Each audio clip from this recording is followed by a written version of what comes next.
అందరికీ నమస్తే. ఆటో డ్రైవర్ల అన్నలకు తమ్ములకు, ఈ రేవంత్ రెడ్డి పరిపాలనలో మనం సగం సతమతమైపోయి జీవితాలు బతుకులు రోడ్లపై పడి ఆత్మహత్యలు చేసుకుంటూ ఉన్నారు.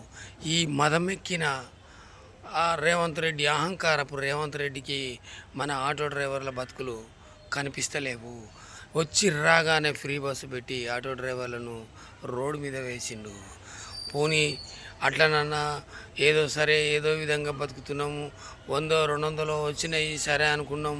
అప్పుల పాలయ్యి అప్పులు కట్టలేక, ఫైనాన్సులు తీర్చలేక, పిల్లల ఫీజులు కట్టలేక ఆగమ్య గోచరంగా మారింది మా బతుకు.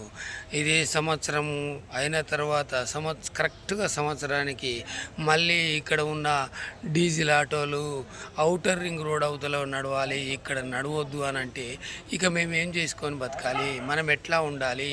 మనం వీనికి ఓటేసి గెలిపించినందుకైనా మనకి ఇంత అది ఈ రకంగా చేస్తూ, అయ్యా ఏంది నీ పరిపాలన, ప్రజాపాలన అంటే ఇదేనా?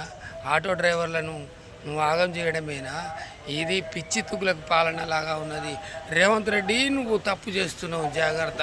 మా బతుకులకు అడ్డం రాకు, మాకు మమ్మల్ని వెంబడించకు, మా బతుకులను రోడ్డుపాలు చేయకని మా భార్య పిల్లలతోటి వేడుకుంటున్నాం.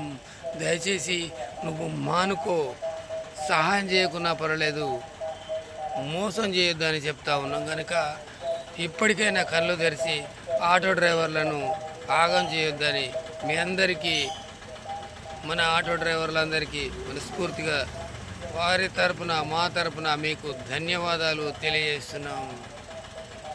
జై తెలంగాణ, జై ఆటో యూనియన్.